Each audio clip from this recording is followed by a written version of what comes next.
अब इसके बाद सीधी तस्वीरें मध्य प्रदेश के उज्जैन से बताते हैं आपको, जहां पर आज राष्ट्रपति रामनाथ कोविंद अब से कुछ ही देर में पहुंचेंगे। अखिल भारतीय आयुर्वेद महाधिवेशन हो रहा है, महासम्मेलन हो रहा है, जिसको लेकर सीएम शिवराज सिंह चौहान और राज्यपाल मंगूभाई पटेल पहुंच चुके हैं और अब से कुछ ही देर में राष्ट्रपति भी इस कार्यक्रम में शामिल होने के लिए पहुंचने वाले हैं।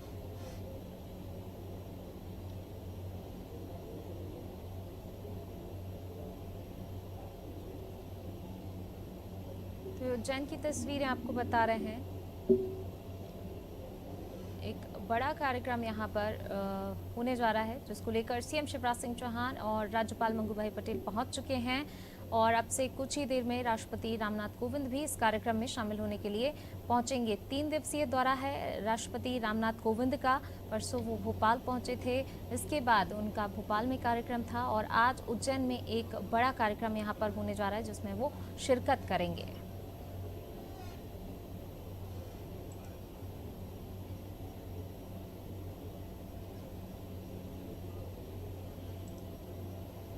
भारत के माननीय राष्ट्रपति जी श्री रामनाथ कोविंद जी का एवं भारत की प्रथम महिला माननीय श्रीमती सविता कोविंद जी का आगमन हो रहा है।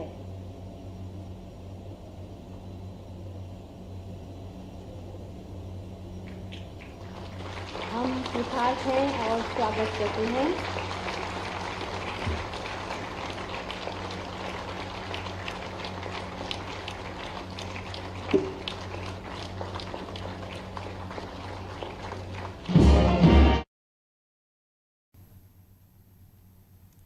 तो ये सीधी तस्वीरें आपको बता रहे हैं उज्जैन से, जहां पर महासम्मेलन के 59वें अधिवेशन का उद्घाटन हो गया है और सीएम शिवराज सिंह चौहान यहां पर आपको नजर आ रहे होंगे तस्वीरों में, साथ में राज्यपाल मंगूभाई पटेल और उनकी धर्मपत्नी और साथ ही सीएम शिवराज सिंह चौहान और उनकी धर्मपत्नी साधना सिंह इन तस्वीरों में आपको नजर आ रहे हैं और अब से कुछ ही देर में राष्ट्रपति रामनाथ कोविंद भी वहां पर पहुंचेंगे। सीएम शिवराज सिंह चौहान इस कार्यक्रम में शामिल हुए हैं, साथ ही राज्यपाल मंगूभाई पटेल भी इस कार्यक्रम में शामिल होने के लिए उज्जैन पहुंचे हैं। राष्ट्रपति रामनाथ कोविंद का 3 दिवसीय दौरा और इस 3 दिवसीय दौरे में भोपाल में भी कार्यक्रम और इसके बाद उज्जैन में आज कार्यक्रम, एक बड़ा कार्यक्रम यहाँ पर, जिसमें राष्ट्रपति शिरकत करेंगे अब से कुछ ही देर में।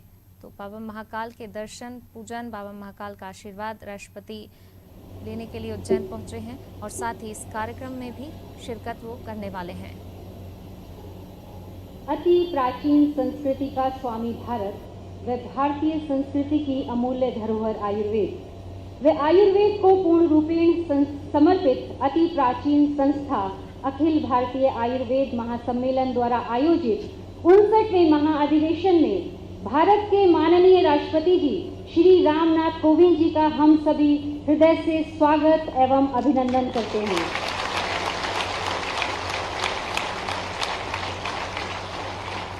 आपकी गरिमामयी उपस्थिति ने इस कार्यक्रम को एक उत्कृष्टता प्रदान की है और साथ ही इस प्राचीन चिकित्सा पद्धति आयुर्वेद को भी एक प्रतिष्ठित एवं सम्मानित किया है।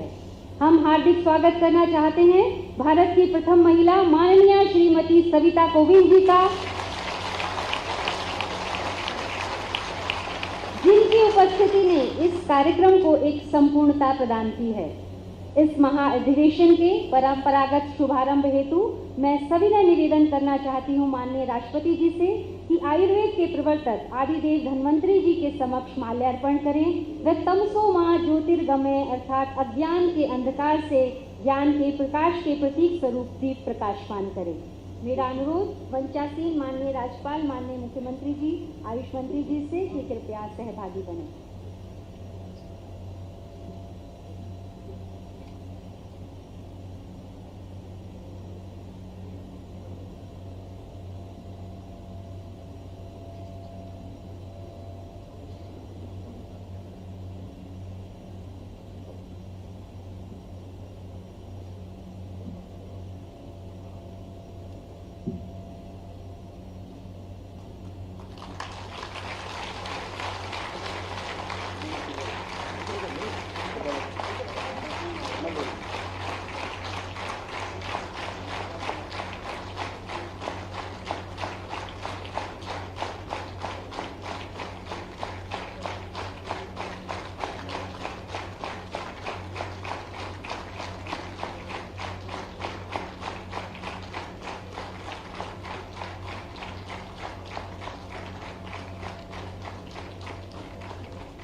माननीय राष्ट्रपति जी की इस कार्यक्रम में उपस्थिति से हम सभी कृतार्थ हैं। इस कृतज्ञता को मूर्त रूप देते हुए हम आपके विधिवत स्वागत की अनुमति की अपेक्षा करते हैं। मेरा अनुरोध वैद्य देवेंद्र त्रिगुणा जी, अध्यक्ष अखिल भारतीय महासम्मेलन से, कि कृपया सम्मान का प्रतीक शॉल, शुभ का प्रतीक श्रीफल, स्वास्थ्य का प्रतीक अमृत कलश, रसायन व स्वागत का प्रतीक पुष्पगुच्छ देकर माननीय राष्ट्रपति जी का स्वागत करें।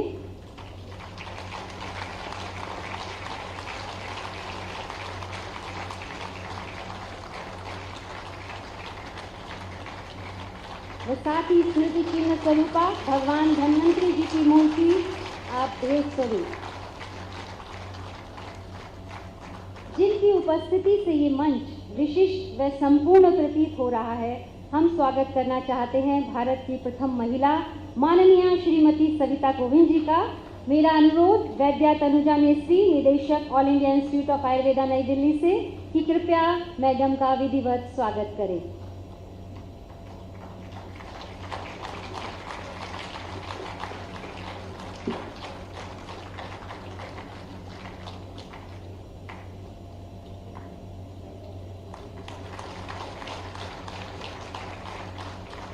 आदिदेव धन्वंतरी मूर्ति, स्मृति चिन्ह स्वरूपा।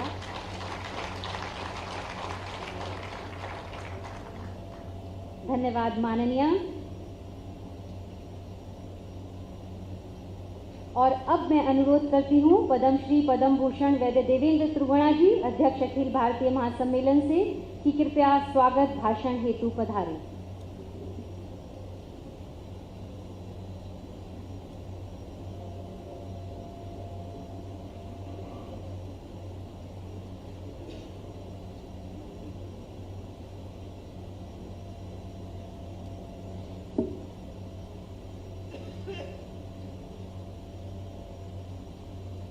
नमस्कार। आज इस महाकाल की नगरी में आज के इस विशाल कार्यक्रम के उद्घाटनकर्ता भारत के माननीय राष्ट्रपति श्री रामनाथ कोविंद जी, मध्य प्रदेश के राज्यपाल माननीय श्री मंगूभाई सिंह पटेल जी, मध्य प्रदेश के लोकप्रिय मुख्यमंत्री माननीय श्री शिवराज सिंह चौहान जी, श्रीमती साधना सिंह जी, मध्य प्रदेश के आयुष माननीय मंत्री श्री रामकिशोर कांवरे जी, लोकसभा सदस्य श्री अनिल फिरोदिया जी, आयुष मंत्रालय भारत सरकार के परामर्शदाता श्री मनोज मिस्त्री जी, एनसीएम के अध्यक्ष जसवंत देव पुजारी जी, श्री जगदीश देवड़ा जी, श्री मोहन यादव जी जो वहाँ के बड़े शिक्षा उच्च मंत्री भी हैं, बड़े विद्वान हैं, नवनिर्वाचित अध्यक्ष राकेश शर्मा जी, श्री ताराचंद शर्मा जी, गोविंद प्रसाद उपाध्याय जी, महासम्मेलन पत्रिका के संपादक प्रोफेसर बनवारीलाल गौड़ जी, वासुदेव काबरा जी, SN पांडे जी, और देश के अनेक प्रदेशों से पधारे यहाँ विद्वानगण, आयुर्वेद विश्वविद्यालयों के कुलपति, महानुभाव, आयुर्वेद विश्वविद्यालयों के आचार्य, छात्रगण एवं आयुर्वेद प्रेमियों, अखिल भारतीय आयुर्वेद महासम्मेलन के 59वें महाधिवेशन में माननीय श्री राष्ट्रपति श्री रामनाथ कोविंद जी की उपस्थिति हम सभी कृतार्थ हैं। इतिहास के पृष्ठ बताते हैं कि 1907 में नासिक में अस्तित्व में आई आयुर्वेद को पूर्ण रूपेण समर्पित इस प्राचीनतम संस्था के लगभग सभी महाधिवेशन इस देश के राष्ट्रपति व प्रधानमंत्री की अध्यक्षता में साक्षी रहे हैं। और आज जैन नगरी हमारे वर्तमान राष्ट्रपति माननीय श्री रामनाथ कोविंद जी जैसे विद्वान, सहज, सरल और प्रगतिशील विचारों के धनी विभूति की अध्यक्षता पाकर धन्य हो गई है। माननीय राष्ट्रपति जी की गरिमा उपस्थिति हेतु हम सभी व्यक्तिगत रूप से मैं विशेष आभारी हूँ, जिन्होंने हमारा आग्रह श्रद्धा से स्वीकार कर इस कार्यक्रम को ही नहीं वरन आयुर्वेद की प्रतिष्ठा को एक गुरुत्व प्रदान किया। यह 59वां महाधिवेशन मात्र एक संस्था द्वारा आयोजित कार्यक्रम नहीं वरना संपूर्ण आयुर्वेद जगत के प्रतिनिधित्व को अपने आप में समेटे खड़ा है, चाहे वो आयुर्वेद संबंधी प्रशासन यानी आयुष मंत्रालय हो, चाहे शिक्षा जगत हो या शिक्षा की गुणवत्ता का नियमन करने वाला कमीशन हो, चाहे अनुसंधान परिषद हो, औषध निर्माण के क्षेत्र हो या चिकित्सा का, अर्थात प्रशासक, शिक्षक, चिकित्सक, अनुसंधानकर्ता, विद्यार्थी सभी वर्गों की नुमाइंदगी यहाँ पर है। तात्पर्य आयुर्वेद की उन्नति का दिशा देने का एक साझा मंच है। प्रारंभ से ही आयुर्वेद महासम्मेलन देश की सभी आयुर्वेद विशेषज्ञों को संगठित शक्ति के साथ सबको समन्वित प्रयासों के द्वारा आयुर्वेद के पुनरुत्थान में पूर्ण रूपेण समर्पित रही है। मुझे इस मंच से इस भाव को अपने शब्द देते हुए अत्यंत गर्व का अनुभव होता है। इसी तरह 54वां महाधिवेशन जो नागपुर में हुआ था, आयुर्वेद के पृथक विभाग की स्थापना के उद्घोष का निमित्त बना, जिसकी घोषणा उद्घाटनकर्ता के रूप में पधारे तत्कालीन प्रधानमंत्री श्री नरसिम्हा जी ने। इसके तत्पश्चात विपक्ष के नेता रहे माननीय श्री अटल बिहारी वाजपेयी जी एवं डॉक्टर मुरली मनोहर जोशी जी ने बार बार लोकसभा में इस मुद्दे को बल देकर चरितार्थ करके अहम भूमिका निभाई। देश की राजधानी में बने दो महत्वपूर्ण शिक्षा संस्थान अखिल भारतीय आयुर्वेद संस्थान सरिता विहार एवं चौधरी ब्रह्म प्रकाश आयुर्वेद चर्च संस्थान खेड़ा डाबर के मूर्त रूप लेने में महासम्मेलन का अथक प्रयास रहा। विज्ञान भवन में आयोजित अखिल भारतीय आयुर्वेद महासम्मेलन के 55वें महाधिवेशन के उद्घाटन अवसर पर भारत रत्न भूतपूर्व प्रधानमंत्री श्री अटल बिहारी वाजपेयी ने अपने उद्बोधन में कहा था कि वैद्य देवेंद्र कुमार त्रिवेदी जी मेरे आयुर्वेद के निजी चिकित्सक हैं। महासम्मेलन के प्रतिनिधि माननीय श्री वाजपेयी जी से दिल्ली में एक अखिल भारतीय आयुर्वेद संस्थान की स्थापना हेतु चर्चा करते रहते थे। अखिल भारतीय आयुर्वेद महासम्मेलन एवं इंद्रप्रस्थ वैद्य सभा द्वारा प्रत्येक वर्ष प्रधानमंत्री निवास में धन्वंतरी जयंती का कार्यक्रम होते रहे हैं। उसी का फलस्वरूप 2000 में धन्वंतरी जयंती के अवसर पर भारत रत्न श्री अटल बिहारी वाजपेयी ने पद्म विभूषण वैद्य बृहस्पति देव त्रिवेदी की उपस्थिति में घोषणा की कि दिल्ली में अखिल भारतीय आयुर्वेद संस्थान की स्थापना की जाएगी। इसी प्रकार एक धन्वंतरी जयंती के अवसर पर नेशनल मेडिसिन बोर्ड की स्थापना की घोषणा हुई। श्री अटल बिहारी वाजपेयी जी से मेरी निरंतर चर्चा के बाद श्री भारतीय चिकित्सा पद्धति होम्योपैथी विभाग को आयुष विभाग का नाम दिया गया। एक भी स्वर्णिम अवसर था। इसी तरह शनै शनै समस्याओं को जूझते वैद्य समाज के अनवरत प्रयासों से 2014 में यशस्वी प्रधानमंत्री श्री नरेंद्र मोदी जी के भारतीय संस्कृति के प्रेम एवं दूरदर्शिता के फलस्वरूप पृथक आयुष मंत्रालय के प्रादुर्भाव से संपूर्ण आयुर्वेद जगत को नया क्षति प्रदान किया, जो आज विस्तृत होता हुआ इस स्थिति में आया है कि WHO के डायरेक्टर जनरल एवं मॉरिशस के प्रधानमंत्री के सानिध्य में WHO global centre for traditional medicine की स्थापना हेतु शिलान्यास जामनगर में हुआ, जो दर्शाता है कि संपूर्ण विश्व और आयुर्वेद को जानने के लिए उत्सुक है। जब कोविड के पैराडेमिक में संपूर्ण मानव जाति को चुनौती दी थी, तब उसमें भी सहयोगात्मक चिकित्सा पद्धति के रूप में आयुर्वेद ने अति महत्वपूर्ण भूमिका निभाई, जिसने आयुर्वेद के प्रति आकर्षण को पुनः बढ़ा दिया। कोविड महामारी के प्रारंभ में ही माननीय मुख्यमंत्री जी ने आयुर्वेद समाज को आह्वान किया।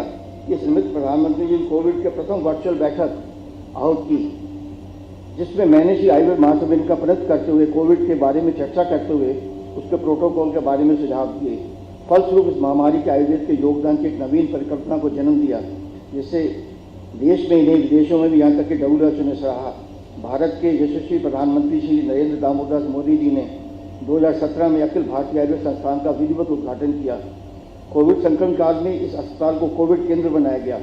संस्थान निर्देशिका वैद्य सुविजा नेसरी ने संपूर्ण संक्रमण काल में कोविड रोगियों को स्वस्थ प्रदान कर एक नया आयाम स्थापित किया। आज अन्य कई देशों में आयुर्वेद को अनेक प्रकार की संस्थाएं सफलतापूर्वक आयुर्वेद के प्रचार प्रसार में संलग्न हैं। अनेक देशों में आयुष जेल है, अनेक देशों में यूनिवर्सिटीज और MAU हैं। भारत में भी अनेक विभागों में रेलवे, डाक विभाग और ESI में, जिसके लिए महासम्मेलन का विशेष योगदान है। डिफेंस के साथ भी हाल में ही MOU हुआ है। एक आयुर्वेद चिकित्सकों के पदों की घोषणा हुई, जिसका क्रियान्वयन मिनिस्ट्री ऑफ आयुष एवं CCRS कर रहा है। अतः संक्षेप का वर्तमान समय आयुर्वेद के स्वर्णिम काल का पुनः प्रारंभ प्रतीत होता है, जो भविष्य की स्वर्णित आभा की झलक प्रस्तुत करता है। अतः आवश्यकता है कि हम सब मिलकर इस चिकित्सा पद्धति के प्रति पूर्ण ईमानदारी, पूर्ण निष्ठा, पूर्ण सहयोग से समर्पित प्रयास कर, चाहे वो शिक्षकों या विद्यार्थी, शिक्षा को एक प्रमाणित स्तर पर लेके जाएं। चिकित्सक आयुर्वेद की शुद्ध चिकित्सा के नए आयाम तलाशें। औषध निर्माणकर्ता अल्पकालीन क्षणिक लाभ की परवाह न करते हुए उच्च स्तर की औषधियों का निर्माण करें, जिससे गुणवत्ता हर स्तर पर परखी जा सके और फॉरेन स्टैंडर्ड को भी मैच कर सके। अनुसंधानकर्ता फंडामेंटल लिटरेरी रिसर्च, खासतौर से क्लिनिकल रिसर्च और न्यू ड्रग डेवलपमेंट के परिणाम में पब्लिक डोमेन में लाएं। हमारी संस्था के सभी सदस्य अधिक समर्पित भाव से अपने आवंटित कार्य को पूर्ण निष्ठा से करें, जिससे संस्था सदैव आयुर्वेद के पुनरुत्थान, परिमार्जन में संरक्षण एवं संविधान में, साथ ही संपूर्ण विश्व में आयुर्वेद को प्रतिष्ठित करने के लिए सार्थक कल्पना की जननी के रूप में जानी जाए। जय महाकाल, जय आयुर्वेद। धन्यवाद, नमस्कार।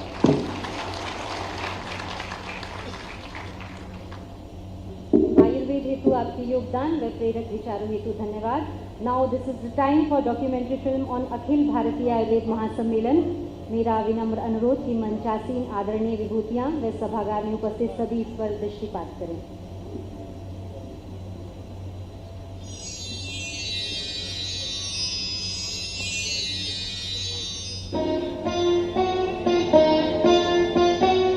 आज हमारे लिए एक सौभाग्य की बात है कि हमारे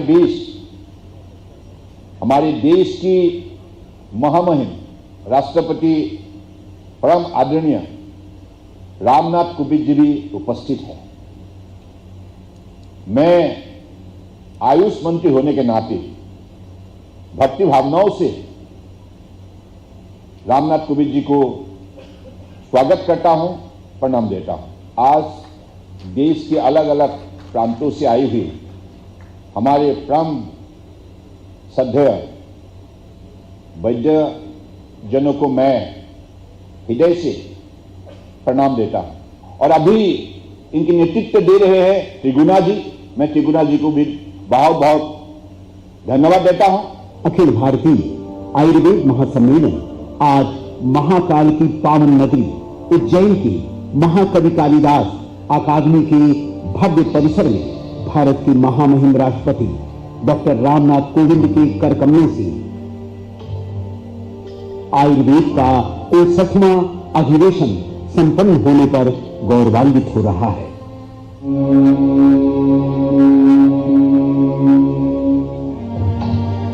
सन 1907 में गोदावरी नदी के तट पर त्र्यंबकेश्वर नासिक में वैद्य शंकर दाजी पदे ने अखिल भारतीय आयुर्वेद कांग्रेस की स्थापना की। वैद्यों की ये संस्था स्थापित हो गई, कड़ियां आगे बढ़ती रही। जब स्वतंत्र भारत हुआ, उस स्वतंत्र भारत में उसको पार्लियामेंट एक्ट में लेके आने का काम जो है वो महासम्मेलन ने किया, और मुझे लगता है कि ये एक बहुत बड़ा योगदान है।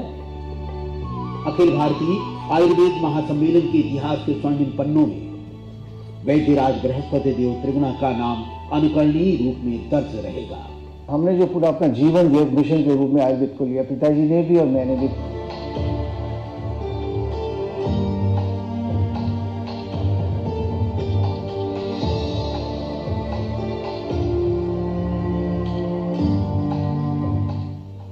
आयुर्वेद महापुरुषों की स्मृतियों को ताजा करती पहले कैलेंडर निकाला गया, फिर भारतीय डाक विभाग द्वारा डाक टिकट जारी किया गया। 12 महान हस्तियों के सम्मान में डाक टिकट भी जारी किया गया है। वैसे त्रिगुणा जी का तो परिवार ही यहाँ मौजूद है।